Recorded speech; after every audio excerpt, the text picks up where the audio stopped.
Kali ini kami akan menjelaskan ke teman-teman semua tentang keyakinan kelas. Keyakinan kelas adalah salah satu disiplin positif yang bisa kita terapkan dalam membangun budaya positif di sekolah. Oh iya teman-teman, udah pada tahu belum apa tujuan dari keyakinan kelas tersebut?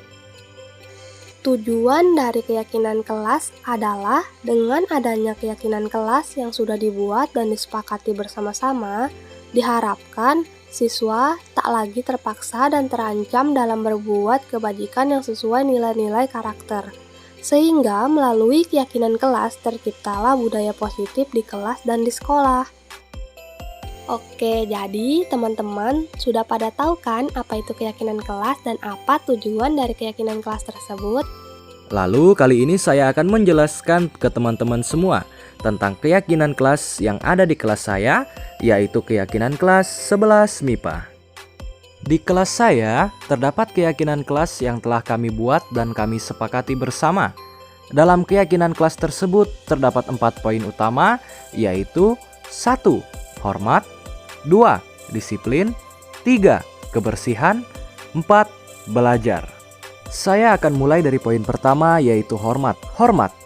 Kami meyakini bahwa sangat penting saling menghormati dan menghargai, membuat kami merasa seperti satu keluarga yang berjuang meraih sukses bersama.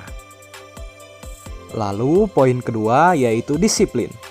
Disiplin, kami meyakini bahwa sangat penting untuk mematuhi dan melaksanakan keyakinan sekolah agar siswa bisa lebih baik lagi dalam hal kedisiplinan. Poin yang ketiga, kebersihan. Kebersihan kami meyakini bahwa ruang kelas yang bersih dan rapi sangat penting karena bisa membuat siswa nyaman, semangat, dan sehat dalam proses belajar. Poin yang keempat atau yang terakhir, belajar.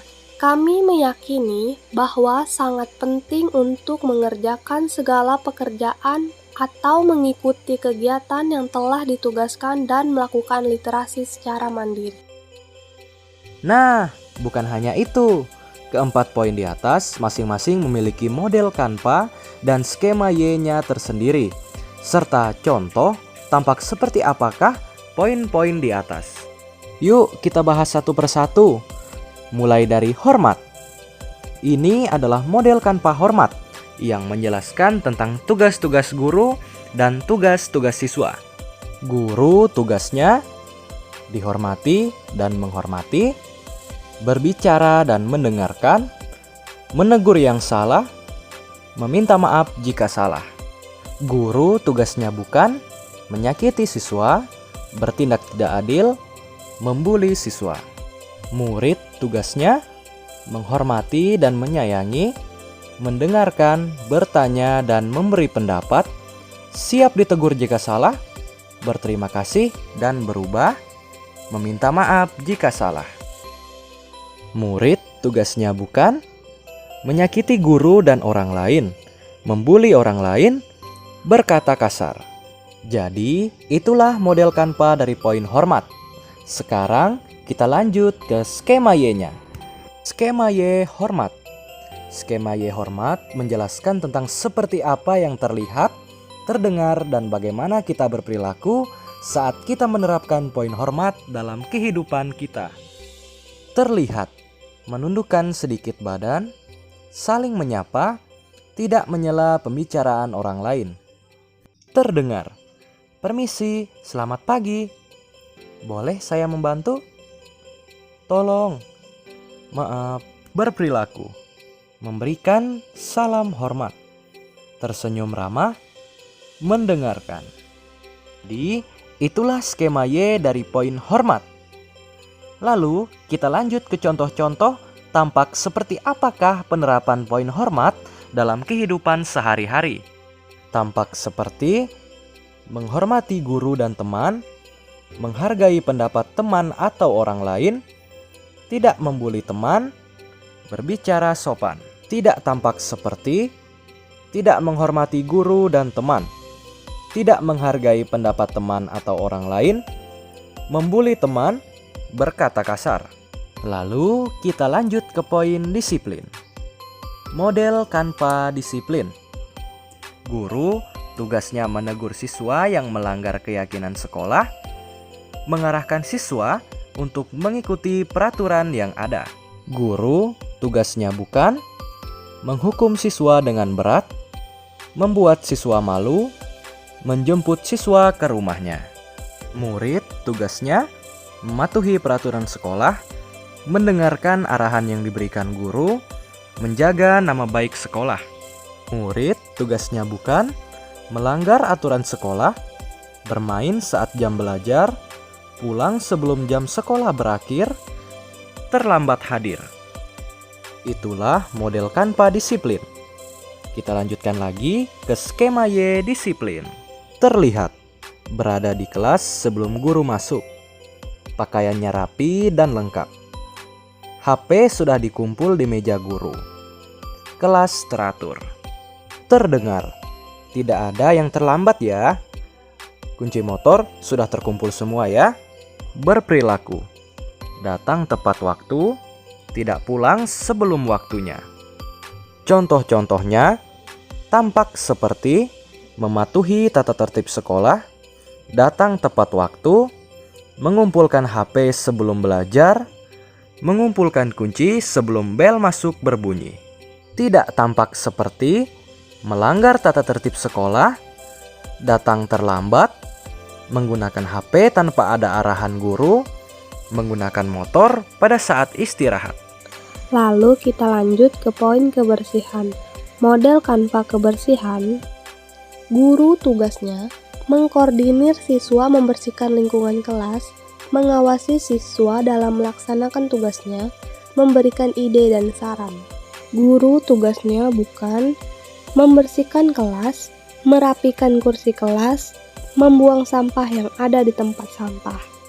Murid tugasnya melaksanakan piket, mendengarkan arahan wali kelas, bergotong royong membersihkan lingkungan kelas, membuang sampah pada tempatnya. Murid tugasnya bukan membuang sampah sembarangan, mencoret meja atau kursi, merusak barang di kelas. Kita lanjutkan ke skema Y kebersihan. Terlihat kelas bersih, kursi rapi, papan tulis bersih, tempat sampah kosong. Terdengar, kerja, kerja, kerja. Ayo bergotong royong. Siapa piket hari ini? Berperilaku, membuang sampah pada tempatnya, berpakaian rapi. Contoh-contohnya tampak seperti membuang sampah pada tempatnya, bergotong royong membersihkan lingkungan kelas. Tidak tampak seperti membuang sampah sembarangan, tidak aktif dalam kegiatan bersih-bersih lingkungan kelas. Lalu kita lanjut ke poin yang terakhir, yaitu belajar. Model Kanva belajar. Guru tugasnya menyiapkan materi, menjelaskan materi, membimbing siswa dalam belajar. Guru tugasnya bukan hanya menyuruh mencatat, menyiapkan alat tulis siswa, hanya peduli kepada siswa yang pintar. Murid tugasnya mendengarkan penjelasan guru, bertanya jika tidak mengerti, menyiapkan alat tulis masing-masing. Murid tugasnya bukan hanya sekedar mencatat materi saja, berbicara ketika guru menjelaskan, mencontek teman lain, bermain game ketika guru tidak masuk kelas. Oke, kita lanjut ke skema Y belajar. Terlihat berpikir dan menalar, mendengarkan, membaca, dan bertanya. Terdengar, ayo literasi mandiri. Sudah selesai tugasnya? Mana yang belum dipahami?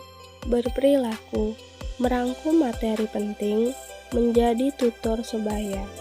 Contoh-contohnya tampak seperti literasi mandiri, mengerjakan tugas tepat waktu, belajar serius, mengekspresikan bakat, aktif dalam kelompok.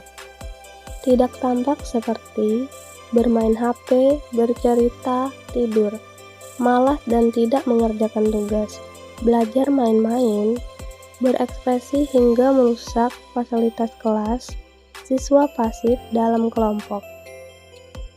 Baik, itulah skema Y dan model Canva dari masing-masing poin utama dalam keyakinan kelas kami di kelas 11 MIPA.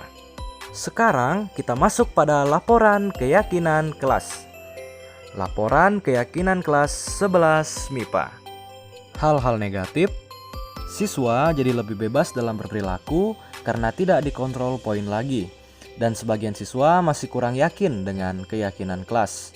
Contohnya ada siswa yang masih tidak menghargai dan kurang menghormati guru, serta kurangnya literasi jika tidak disuruh terlebih dahulu, dan kurangnya kedisiplinan siswa di dalam kelas karena masih tidak yakin dengan keyakinan kelas sendiri, serta kurangnya kesadaran sebagian siswa untuk menjaga kebersihan kelas.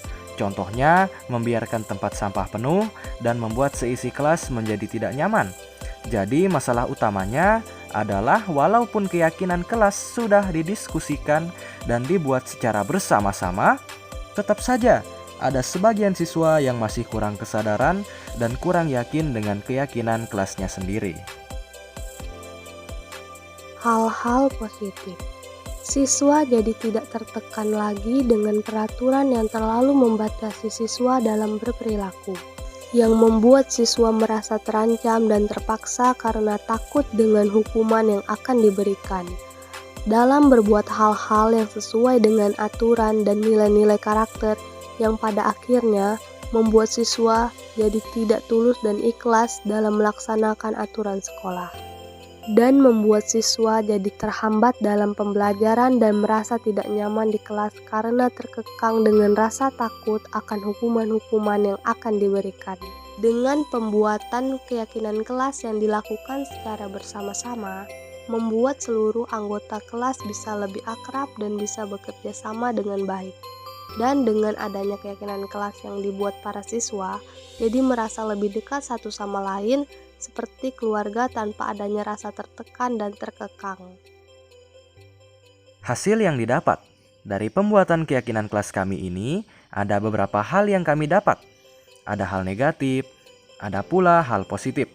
Dari sisi negatif, dengan adanya keyakinan kelas, siswa jadi lebih merasa bebas dan bisa melakukan apapun sesuai keinginan mereka. Dari sisi positifnya, dengan adanya keyakinan kelas, kami jadi bisa lepas dari tekanan dan rasa terkekang peraturan sekolah yang membuat kami merasa lebih nyaman berada di kelas dan lebih nyaman dalam pembelajaran. Serta, keyakinan kelas ini juga membuat kami bisa semakin akrab layaknya satu keluarga.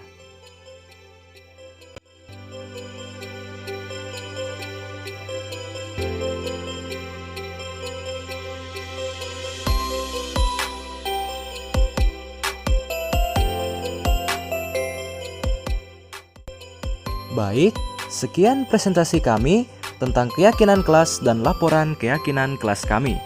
Semoga apa yang kami sampaikan kepada teman-teman semua bisa bermanfaat dan diterima dengan baik, serta menjadi evaluasi bagi kita semua. Terima kasih telah menonton dan sampai jumpa.